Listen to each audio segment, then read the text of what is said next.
हिंदी में यूपीएससी की तैयारी से संबंधित प्रोग्राम्स को देखने के लिए सब्सक्राइब करें स्टडी IQIAS हिंदी। दोस्तों, यदि हिंदी साहित्य की बात की जाए तो अब ये विडंबना ही है कि कवित्रियों की बात कर ली जाए या महिला साहित्यकारों की बात कर ली जाए, नाम बहुत लिमिटेड से मिलते हैं। हाँ, ये जरूर है कि जो नाम मिलते हैं सशक्त हस्ताक्षर और बड़े ही प्रबुद्ध नाम मिलते हैं, चाहे वो महादेवी वर्मा हो, उनको इंट्रोड्यूस कराने वाली सुभद्रा कुमारी चौहान हो, उषा प्रेमवेदा हो, ममता कालिया हो, बहुत से नाम ऐसे हैं। अभी वर्तमान में बाबूशाह कोहली, तो बहुत से ऐसे नाम हैं जिन्होंने हिंदी साहित्य में अपने अपने तरीके से योगदान दिया। उसमें बात की जाए उषा प्रेमवेदा की, जिनकी कहानी मछलियां, उसको हम आज डिस्कस करेंगे। उनकी बहुत सी रचनाएं ऐसी हैं, जैसे 55 खंबे लाल दीवारें, मैं अक्सर उसका जिक्र करता हूं। सुषमा की कहानी है, सुषमा के संघर्षों की कहानी है, एकमात्र ब्रेड अर्नर है परिवार की, उसकी कहानी है। बात क्या है कि महिलाओं की दिक्कतों को, खासकर जो 20वीं शताब्दी के उत्तरार्ध और 21वीं सदी के शुरुआत में अभी तक जो हम समस्याओं को देख समझ पा रहे हैं, उन सारी समस्याओं को बड़े अच्छे तरीके से लेखन के माध्यम से गुथा है उषा प्रेमवेदा ने। उषा प्रेमवेदा की ये कहानी मछलियां, जिसको आज हम डिस्कस करने जा रहे हैं, इस कहानी के साथ खास बात क्या है, बड़ी मछली छोटी मछली को खा जाती है। बस सार ये कि कई बार, जैसे हम आज कहानी में भी देखेंगे कि एक महिला का हक दूसरी महिला ही मार रही है या खा रही है, सापेक्षता ऐसा है या नहीं, इस पर भी हम लोग देखेंगे। बाकी उषा प्रेमवेदा की अन्य रचनाएं आप जरूर पढ़िएगा। मैं अक्सर इस बात को कहता हूं कि जिन साहित्यकारों को आप बहुत जानते हैं, बहुत समझते हैं, जयशंकर प्रसाद, मुंशी प्रेमचंद, है ना, महादेवी वर्मा, सुमित्रा नंदन पंत, बहुत सारे लोगों को आप बहुत कुछ आपने पढ़ा होगा, पर उषा प्रेमवेदा जैसे साहित्यकारों को पढ़ा जाना चाहिए, ऐसी महिलाओं को पढ़ा जाना चाहिए। इतनी शानदार रचना, इतने शानदार लेखन कौशल और इतने वास्तविक मुद्दे, वास्तविक बिंदु कि क्या कहा जाए। खैर, बात आगे शुरू करूं इससे पहले बताता चलूं कि हिंदी साहित्य वैकल्पिक विषय का जो अप्रैल बैच है, ठीक है, ये बैच क्लोज हो रहा है 16 अप्रैल को ये बैच क्लोज हो रहा है।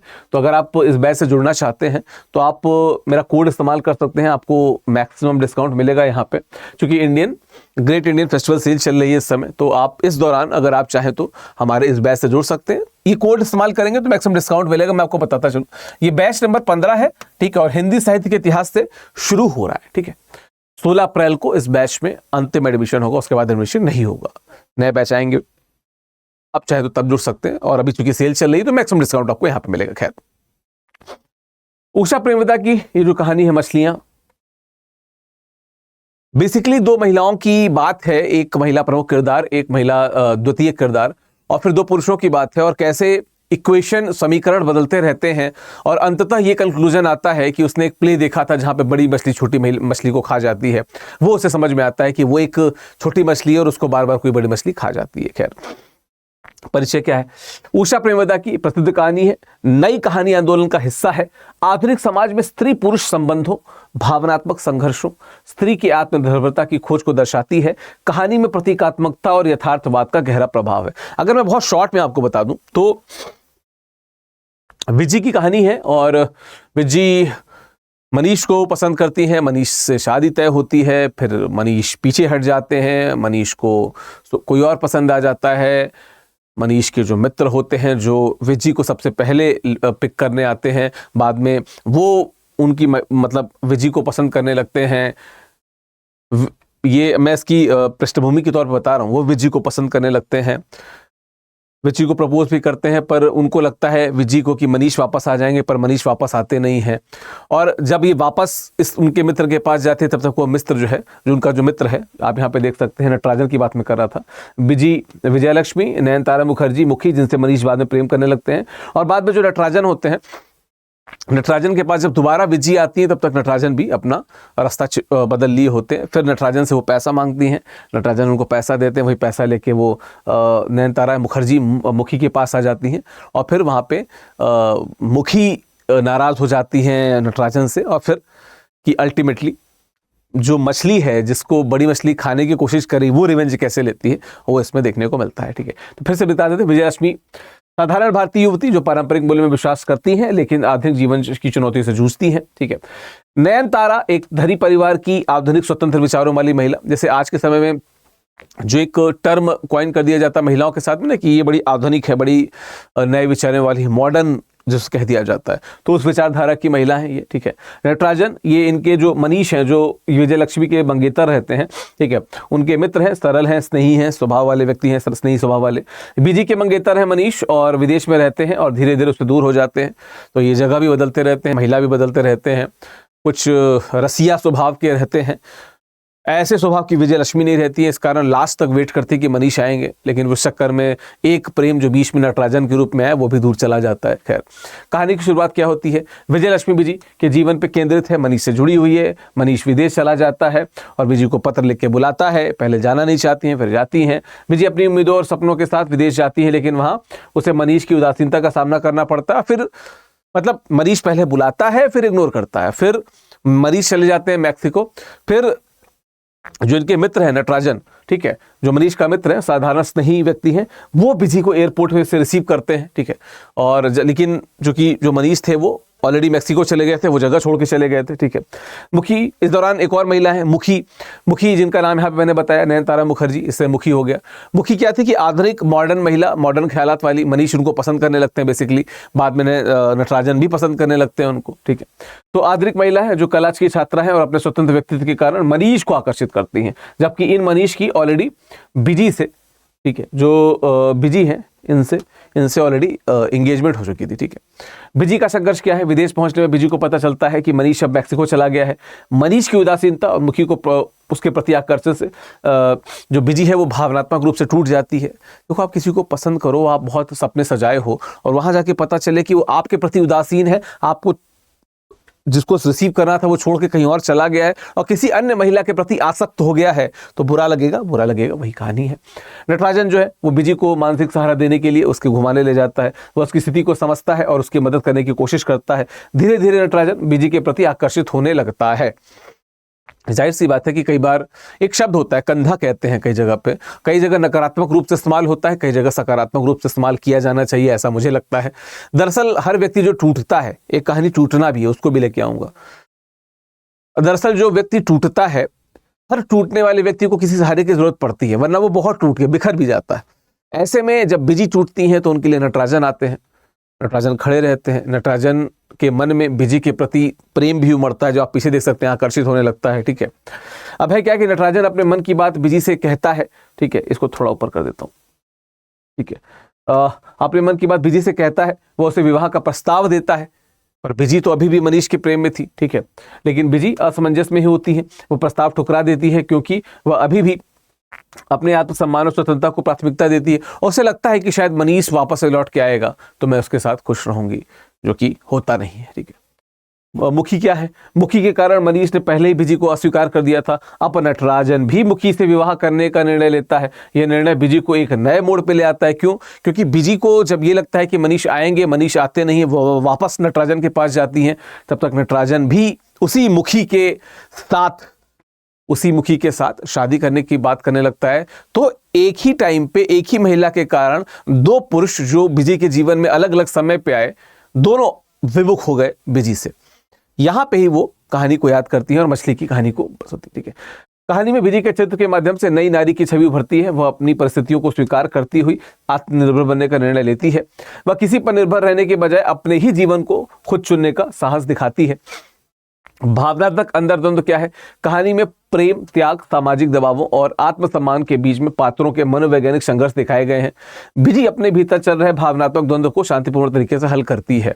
वही दिमाग में आता है ना कि बड़ी मछली छोटी मछली को खा जाती है, तो बिजी अपने को छोटी मछली मानती है और मुखी को बड़ी मछली मानती है और पूछती हैं नटराजन से कि जैसे हमने प्ले देखा था कि बड़ी मछली छोटी मछली को खा गई, तो क्या छोटी मछली कुछ रिवर्ट कर पाई, क्या वो बदला ले पाई? अंत में इसमें होता है ऐसा ही, ठीक है। खैर, मछलियां प्रतीक हैं बिजी के जीवन में स्थायित्व और स्वतंत्रता के लिए उसकी खोज का प्रतीक। मछलियों का उल्लेख उसके जीवन की अनिश्चितता और उसकी आत्मनिर्भरता की ओर बढ़ते कदमों को दर्शाता है, ठीक है। यह कहानी नई कहानी आंदोलन का हिस्सा होने के कारण यथार्थवाद पे आधारित है। गहन मानवीय संवेदनाओं और सामाजिक बदलावों पर जोर दिया है। होता क्या है कि जब लास्ट में जो बिजी है, जब कहती हैं कि मैं जाना चाहती हूँ, पैसा सपोर्ट मांगती हैं नटराजन से, और जो यहाँ पे आप देख सकते हैं, कहाँ गया, ये तीसरे नंबर के जो पात्र नटराजन, जो मनीष के मित्र रहते हैं, जब उनके पास जाती है, उनसे सहारा मांगती हैं, पैसा मांगती हैं, पैसा वो चेक में जब देता है वो लाके वापस वही चीज़ दिखा देती है, किसको, मुखी को दिखा देती है कि तुम जिससे शादी करने जा रही हो वो तो मेरे प्रति आसक्त है। फिर मुखी से जब नटराजन मिलता है, मुखी नाराज रहती है, सारी बातें पता चलती है और इसको लगता है, क्या नाम है, बिजी को, कि मेरा काम तो खैर हो गया है, और छोटी मछली ने भी अपना रिप्लाई दे दिया है, ठीक है, छोटी मछली ने भी अपना रिप्लाई दे दिया, ठीक है। नारीवाद का स्वर है बिल्कुल आधुनिक शिक्षित नारी की समस्याओं, उसकी मानसिक स्थिति और समाज द्वारा उस पर लगाए गए दबावों पर प्रकाश डाला गया है। कहानी स्त्री सशक्तिकरण का एक महत्वपूर्ण उदाहरण प्रस्तुत करती है, ठीक है। हालांकि मुझे ये लगता है कि स्त्री सशक्तिकरण के साथ मैं उतना मुतमईन नहीं हूं इस तथ्य से। स्त्री के साथ अलग अलग समय में जो द्वंद्व रहता है, बेसिकली जो महिलाओं के साथ द्वंद्व रहता है कई बार, कि जब अपने परिवार का देखें या पति के परिवार का देखें या अपने पति के बारे में देखें, अपने पिता के बारे में सोचें, इस प्रकार का जो द्वंद्व रहता है, वैसे द्वंद्व से यहाँ पे भिजी भी जाती है और बड़ा स्वाभाविक सा द्वंद्व है। ये बड़ा ही प्रैक्टिकल सा द्वंद्व है जो अक्सर आ जाता है कि आपको लगता है कि आप जिससे प्रेम करते हो शायद वो वापस आ जाएगा। इस दौरान जो आपके साथ आते हैं आप उनको साइड करते जाते हो। एक समय के बाद आपको पता चलता है कि आसपास जो लोग थे वो लोग सच्चे प्रेमी थे, जिनको आपने साइड कर दिया और जिसका आप वेट कर रहे थे वो कभी नहीं आएगा। कुछ ऐसा इसमें प्रतीत होता है, ठीक है। तो प्रेम संबंधों में ठंडापन, बेगानापन और सामाजिक दबावों को दिखाया गया है इसमें।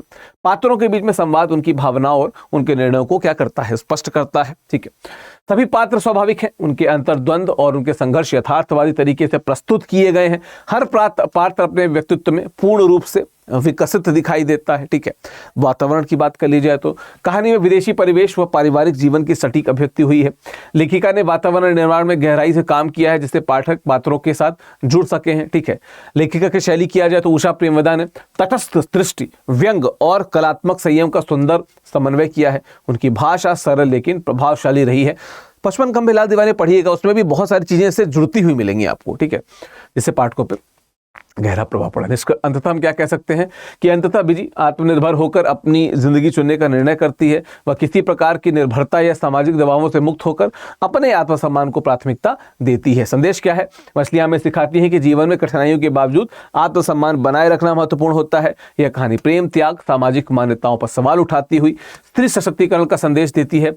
यह हमें भी सिखाती है कि परिस्थितियां चाहे जैसी भी हों, व्यक्ति अपने जीवन को खुद आकार दे सकता है। अब देखो बेसी का इसका उदाहरण भी है कि स्थितियां बदलती हैं, मनीष हो चाहे नटराजन हो, ठीक है, कहीं ना कहीं स्थितियां बदलती हैं, समय का भी दोष रहता है, खुद के भी विकल्पों के जो चुनने का तरीका होता है उस पर भी प्रश्न उठता है उनके बिजी के। बट अंततः जो बिजी आपको दिखती हैं, ठीक है, वो आपको एक बेटर और स्वाभिमानी रास्ते पे दिखती है इस कहानी के द्वारा, ठीक है।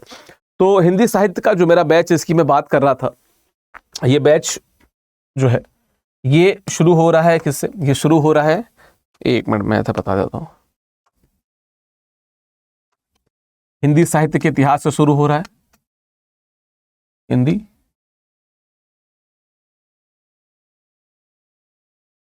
साहित्य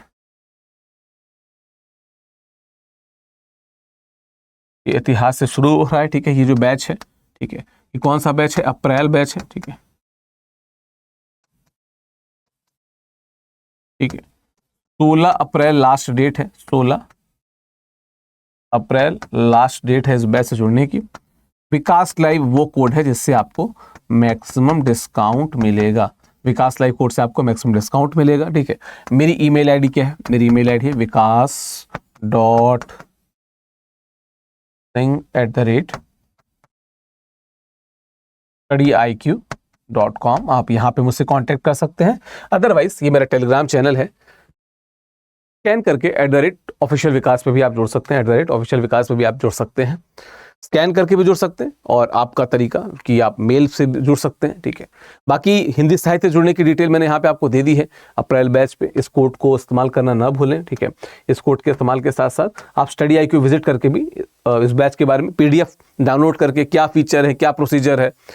मेरी कोशिश ये रहती है कि जो भी स्टूडेंट हैं जो IAS बनना चाहते हैं एंड मुख्य परीक्षा के ऑप्शन में बेहतर नंबर लाना चाहते हैं, उनको जोड़ा जाए और उनको उस नंबर तक पहुंचाया जाए। कोशिश मेरी ये रहती है कि वर्तनी पे बात की जाए, फ्लो पे बात की जाए, हिंदी पे बात की जाए, मूल हिंदी पे बात की जाए, ठीक है, हिंदी के कवियों की, कहानियों की, उपन्यासों पे, सब पे बात की जाए, और इस प्रकार से बात की जाए कि जो छात्र जीएस पढ़ पढ़ के थक गया है वो कम से कम उस क्या कहते हैं जीएस के थकावट भरे दौरे से वापस आए और कुछ अच्छा पढ़ने को मिले, और उस अच्छी चीज़ को पढ़ते पढ़ते वो जो मुख्य परीक्षा है उसमें भी वो सफलता प्राप्त करे, जो सपना है उसके माता पिता का, उनका खुद का, उस सपने को वो पूरा करे। तो आप इस बैच से जुड़ना चाहे तो जुड़ सकते हैं। जो बड़ी बात है वो ये कि इस समय जो ग्रेट इंडियन फेस्टिवल सेल चल रहा है तो आपको डिस्काउंट ज़्यादा मिल जाएगा, ठीक है। तो आपको जो डिस्काउंट है वो बहुत हैवी डिस्काउंट मिल जाएगा, ठीक है, जो मैंने यहाँ पे बताया। बाकी आशा करता हूँ ये वीडियो आपको अच्छा लगा होगा। अगर अच्छा लगा होगा तो आप मुझसे टेलीग्राम पे या मेल आईडी पे जुड़ सकते हैं। कमेंट बॉक्स में बताइएगा कि अगली किस कहानी को आप देखना चाहते हैं। बाकी आशा करता हूँ कि आपका दिन अच्छा जा रहा होगा, आगे का दिन भी अच्छा जाए। All the very best. Thank you so much. Thank you. Hindi में यूपीएससी की तैयारी से संबंधित प्रोग्राम्स को देखने के लिए सब्सक्राइब करें स्टडी IQ IAS हिंदी।